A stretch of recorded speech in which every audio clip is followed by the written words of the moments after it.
అందరికీ నమస్కారం. Welcome back. నమస్కారం రాజేష్ గారు. నమస్కారం. సార్, కీలకమైన బీజేపీ నేతలు టచ్‌లోకొచ్చారు. టీడీపీ చంద్రబాబు నాయుడు గారు అండ్ పవన్ కళ్యాణ్ దగ్గరికి. సో, పొత్తు బీజేపీలో ఈ కూటమిలో బీజేపీ కూడా కలుస్తున్నట్టు ప్రచారం జరుగుతుంది. ఇందులో నిజమెంత? ఒకవేళ ఆహ్, ఈ 3 పార్టీలు గెలిస్తే అంటే ఒకవేళ బీజేపీని కలుపుకుంటే టీడీపీకి జరిగే నష్టం ఎంత? కాస్త వివరించండి సార్. యాహ్! వాస్తవంగా తెలుగుదేశం, జనసేన మధ్య ఎన్నికల పొత్తుల గురించి చాలా సీరియస్ చర్చలు జరుగుతా ఉన్నాయి. ఈ 2 పార్టీలు కలిపి కోఆర్డినేషన్ మీటింగ్‌లు పెట్టుకొని, క్యాడర్ గూడా ఇవాళ 2 పార్టీలకు సంబంధించిన క్యాడరు ఉమ్మడి ప్రోగ్రామ్‌లు పెట్టుకుంటా ఉన్నారు. ఉమ్మడి ఉద్యమాలు టేకప్ చేస్తా ఉన్నారు. అలాగే ఇవాళ ఆ పార్టీలకు సంబంధించిన అగ్రనాయకులు, వివిధ స్థాయిల్లో ఉన్న నాయకుల మధ్య కూడా ఆ కోఆర్డినేషన్ కోసం పూర్తి స్థాయి స అంటే ఆ ప్రయత్నాలు ఇవాళ ఒక ఎమోషనల్ కనెక్టివిటీ డెవలప్ అవుతుంది 2 పార్టీల మధ్య. ఇటువంటి సందర్భంలో భారతీయ జనతా పార్టీ ప్రస్తావన పదే పదే పవన్ కళ్యాణ్ గారు చాలా సందర్భాల్లో తీసుకొచ్చినా కూడా ఈ మధ్య కాలంలో భారతీయ జనతా పార్టీ వైఖరి చూసిన తర్వాత కూటమిలో భారతీయ జనతా పార్టీ చేరడానికి ఆస్కారం లేదు అన్న భావనే కలిగింది. కానీ నిన్న సడెన్ గా ఆంధ్రజ్యోతి లాంటి ఒక ఏబిఎన్ లాంటి ఒక ప్రముఖ ఛానల్‌లో స్క్రోల్ అయిన తర్వాత భారతీయ జనతా పార్టీకి సంబంధించిన కీలక నాయకులు చంద్రబాబు నాయుడు గారితో టచ్‌లోకి వచ్చారు. పొత్తు దిశగా చర్చలు జరుగుతున్నాయి అని చెప్పని ప్రస్తావన వచ్చిన తర్వాత మళ్ళీ ఇది కొంచెం చర్చనీయాంశంగా మారింది. అయితే ఈ రోజు మీడియా చర్చల్లో కూడా భారతీయ జనతా పార్టీ నాయకులు మేము తెలుగుదేశం పార్టీ దగ్గరికెళ్లి చర్చించాల్సిన అవసరం లేదు. మాది దేశంలోనే ఇన్‌ఫాక్ట్ ప్రపంచంలోనే అతి పెద్ద రాజకీయ పార్టీ. మాతో పొత్తు కావాలి అనుకున్న వాళ్ళే మా దగ్గరికి వచ్చి చర్చించాలి. మా ముందు ప్రతిపాదన పెట్టాలి అని చెప్పని ఒక రకమైన అహంభావాన్ని ప్రదర్శిస్తున్నారు.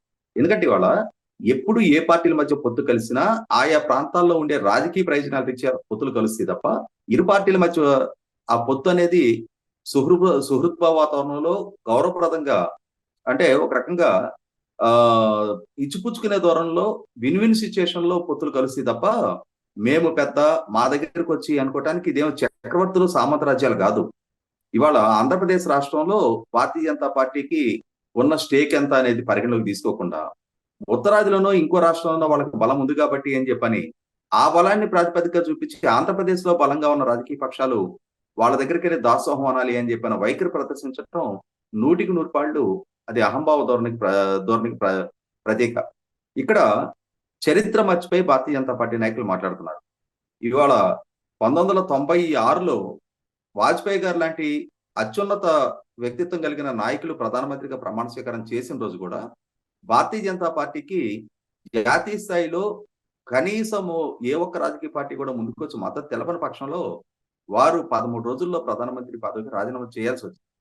అటువంటి వాజ్పేయి గారు తిరిగి 1998లో తెలుగుదేశం పార్టీ మద్దతు దక్కిన తర్వాత మాత్రమే చంద్రబాబు నాయుడు గారు వాజ్పేయి గారికి మద్దతు తెలపడానికి ముందుకు వచ్చిన తర్వాతే భారతీయ జనతా పార్టీకి మిగిలిన రాజకీయ పక్షాల నుంచి కూడా మద్దతు దక్కింది.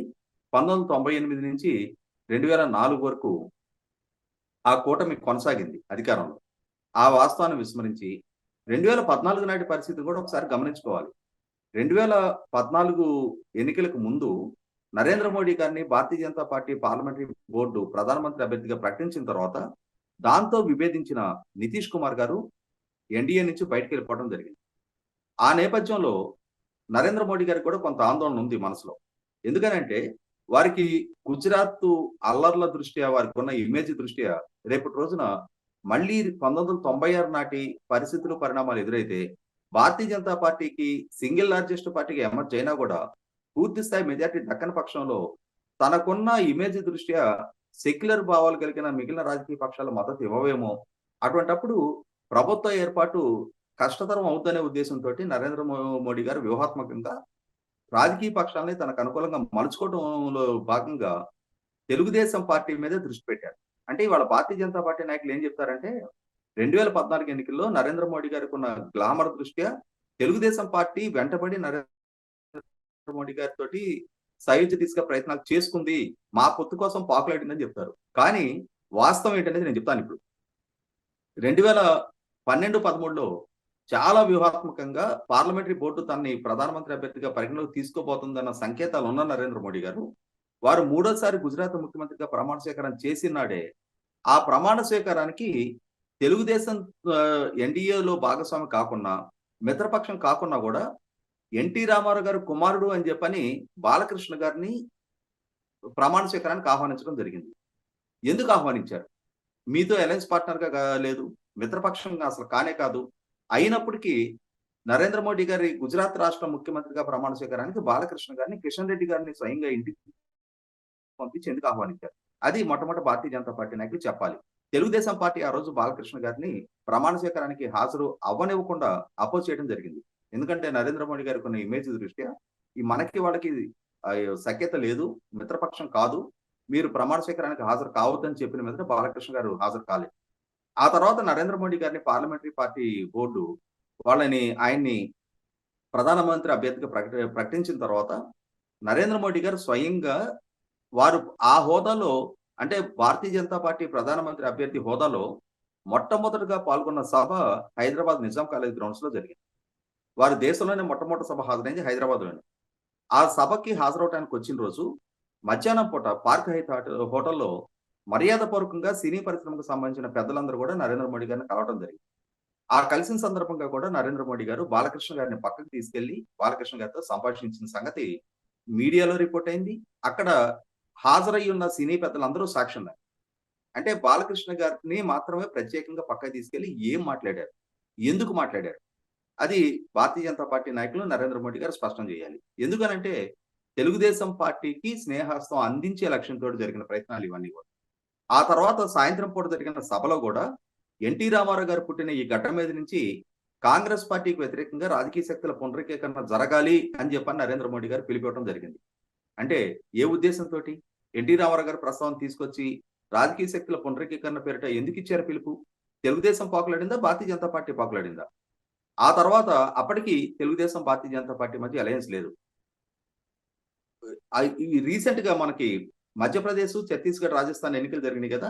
అదే విధంగా 2014 జనరల్ ఎలక్షన్స్ కంటే ముందు కూడా ఛత్తీస్గఢ్, రాజస్థాన్, మధ్యప్రదేశ్ రాష్ట్రాల అసెంబ్లీ ఎన్నికలు జరిగినాయి. ఆ ఎన్నికల్లో భారతీయ జనతా పార్టీ ప్రభుత్వాలు ఏర్పడుతున్నాయి. అలయన్స్ పార్ట్నర్ కాకుండా ఆ 3 రాష్ట్ర ప్రభుత్వాల ప్రమాణ స్వీకారానికి చంద్రబాబు నాయుడు గారిని ఆహ్వానించారు. ఎందుకు ఆహ్వానించారు? మీ అలయన్స్ పార్ట్నర్ కాదే. అంటే సైద్య దిశగా భారతీయ జనతా పార్టీ 1కి 10 రకాలుగా ప్రయత్నాలు చేసిందనేది వాస్తవం. ఆ తర్వాత 2014 మార్చి 30 తారీఖు ఆంధ్రప్రదేశ్ రాష్ట్రంలో మున్సిపల్ ఎలక్షన్స్ జరిగినాయి. ఆ ఎన్నికల్లో తెలుగుదేశం, బీజేపీ మధ్య పొత్తు లేదు. ఏప్రిల్ 6 తారీఖు స్థానిక సంస్థల ఎన్నికలు జరిగినాయి. ఆ ఎన్నికల్లో కూడా తెలుగుదేశం, భారతీయ జనతా పార్టీ మధ్య పొత్తు లేదు. మే 4 తారీఖు జరిగిన అసెంబ్లీ, పార్లమెంట్ ఎన్నికల్లో మాత్రమే తెలుగుదేశం, భారతీయ జనతా పార్టీ మధ్య పొత్తు ఉంది. మీరు చెప్తున్నట్టు ఆంధ్రప్రదేశ్ రాష్ట్రంలో నరేంద్ర మోడీ గారికో, భారతీయ జనతా పార్టీకో చాలా బలమైన ఓటు బ్యాంక్ పునాది ఉంది అనుకుంటే ఎన్ని మున్సిపల్ ఎలక్షన్స్ లో ఏ విధమైన ఫలితాలు మీకు దక్కినాయి? ఎంపీటీసీ, జెడ్పీటీసీలో మీకు ఎన్ని ఫలితాలు దక్కినాయి? మొత్తం రాష్ట్రం మీద ఒక ఎంపీటీసీ స్థానం మీకు దక్కిందా? ఒక మున్సిపల్ కౌన్సిలర్ స్థానం మీకు దక్కిందా? కేవలం మే 4 తారీఖు జరిగిన పార్లమెంట్, అసెంబ్లీ ఎన్నికల్లో తెలుగుదేశం పార్టీతో పొత్తుండటాన్ని మాత్రమే మీకు 4 ఎమ్మెల్యే, 2 ఎంపీ స్థానాలు దక్కింది. ఇది తెలుగుదేశం పార్టీ వల్ల భారతీయ జనతా పార్టీకి జరిగిన మేలు. భారతీయ జనతా పార్టీ వల్ల తెలుగుదేశం పార్టీకి లాభం జరగల. ఎందుకంటే మీకు అసలు ఓట్ బ్యాంక్ లేదు ఇక్కడ. మీకు ఓట్ బ్యాంక్ ఉండుంటే నెల ముందేగా జరిగింది మున్సిపల్ ఎలక్షన్స్, స్థానిక సంస్థల ఎన్నికలు. అందులో మీకు ఫలితాలు ఎందుకు రాలేదు? ఎందుకు నమోదు చేయలేకపోయారు మీరు? ఇదే సందర్భంలో ఇప్పటికీ కూడా అదే వైఖరి కనపరుస్తూ ఉంటారు. 2019లో తెలుగుదేశం, భారతీయ జనతా పార్టీ విడివిడిగా పోటీ చేసింది. 2019 తర్వాత భారతీయ జనతా పార్టీ స్వయంగా తిరుపతి పార్లమెంట్ ఉప ఎన్నికల్లో అభ్యర్థిని పోటీ పెట్టడం జరిగింది. జనసేన అలయన్స్ పార్ట్నర్ గా ఉంది. పవన్ కళ్యాణ్ గారు స్వయంగా ప్రచారం చేసిన భారతీయ జనతా పార్టీకి డిపాజిట్ దక్కలేదు అక్కడ. ఇది భారతీయ జనతా పార్టీకి రాష్ట్రంలో ఉన్న బలం. ఆ వాస్తవాన్ని విస్మరించి ఇవాళ వాళ్ళకి ఉత్తరాదిలో కొన్ని రాష్ట్రాల్లో బలం ఉంది కాబట్టి, కేంద్రంలో అధికారంలో ఉన్నాం కాబట్టి ఆంధ్రప్రదేశ్ రాష్ట్రంలో కూడా మేమే శాసిస్తాము, మా పాదక్రాంతమై రాజకీయ పక్షాలు మా దగ్గరకు వచ్చి మా ఆదేశాలు పాటించాలి అని చెప్పనే అహంభావ ధోరణి ప్రదర్శించడం 100కి 100 ఆక్షేపణీయం. మనకి తెలుగులో ఒక సామెత ఉంది గ్రామాల్లో, ఒక ఊరు కరణం, ఒక ఊరికి ఎట్టి అంటారు. మీరు ఉత్తరాదిలో హీరోలు అయి ఉండొచ్చు, ఉత్తరాదిలో కొన్ని రాష్ట్రాల్లో మీకు బలం ఉండొచ్చు, ఉత్తరాదిలో మీరు కొన్ని రాష్ట్రాలను పరిపాలిస్తూ ఉండొచ్చు, కేంద్రంలో మీకు అధికారం ఉంటే ఉండొచ్చు. కానీ ఆంధ్రప్రదేశ్ రాష్ట్రంలో మీకున్న బలం ఏంటి? ప్రజల మద్దతు ఎంత? మీకున్న ఓట్ బ్యాంక్ ఎంత? మీరు గెలుచుకున్న సీట్లు ఎన్ని?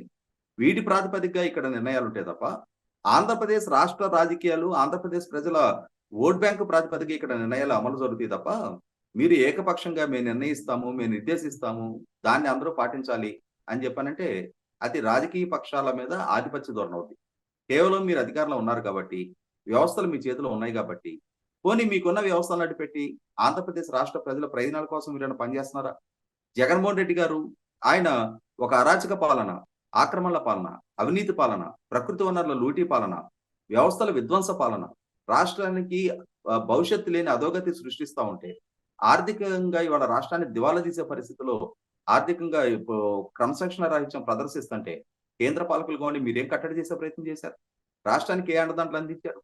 ఇవాళ జగన్మోహన్ రెడ్డి గారి ప్రతి తప్పుని కాపాడుతూ, ఇవాళ ఆంధ్రప్రదేశ్ రాష్ట్రంలో జగన్మోహన్ రెడ్డి గారికి వ్యతిరేకంగా కూటమిలో చేరతాము అనంటే, ప్రజల్లో ఇవాళ ఇవన్నీ గమనిస్తున్నారు కాబట్టి, జగన్మోహన్ రెడ్డి గారి పట్ల ఎంతటి వ్యతిరేకత ఉందో, జగన్మోహన్ రెడ్డి గారికి అండదండలు అందిస్తున్నారు అన్న భావనతోటి భారతీయ జనతా పార్టీ పట్ల కూడా అంతే వ్యతిరేకత ఉంది. ఇటువంటి నేపథ్యంలో ఇవాళ తెలుగుదేశం, జనసేన కూటమిలోకి భారతీయ జనతా పార్టీ రావటం వల్ల, భారతీయ జనతా పార్టీకి ఏదైనా మేలు జరుగుతుందని చెప్పలేం గానీ, కూటమికైతే అదనంగా కలిగే ప్రయోజనం లేదు. అన్నిటికన్నా ముఖ్యంగా ఇప్పటికే జగన్మోహన్ రెడ్డి గారిని తోటి పట్ల విముఖతతోటి కూటమికి చేరువవుతా ఉన్న చాలా వర్గాల ప్రజలు భారతీయ జనతా పార్టీ సాకుగా మళ్ళీ దూరం జరగడానికి ఆస్కారం ఉంది. దానివల్ల తెలుగుదేశం పార్టీకి లేదు జనసేన కూటమికి జరిగే మేలు కన్నా కూడా నష్టం ఎక్కువ జరుగుద్ది.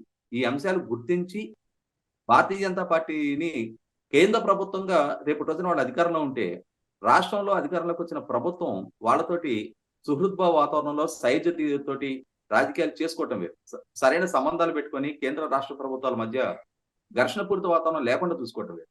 కానీ ఎన్నికలకు ముందు వాళ్ళ భారతీయ జనతా పార్టీ తోటి అలయన్స్ అనేది 100% అది ఏ స్థాయిలో కూడా క్షేమకరం కాదు. అది రాష్ట్ర జగన్మోహన్ రెడ్డి గారికి మేలు చేసే దిశగా రేపటి రోజున అది పరిణమించడానికి ఆస్కారం అవుతుంది తప్ప, తెలుగుదేశం, జనసేన కూటమికి ఏ స్థాయిలో కూడా లబ్ధి చేకూర్చే అంశం అయితే కాదు. చూద్దాం సార్. ఎప్పుడైనా కానీ కూటమి కట్టుకున్న తర్వాత ఏదైనా పార్టీలు వాటి వల్ల ఉపయోగం జరిగేది కానీ, ఎందుకో ఈసారి ఈ పార్టీ వల్ల నష్టమే జరిగేలా కనిపిస్తుంది జనాలకి. చూద్దాం సార్. ధన్యవాదాలు సార్.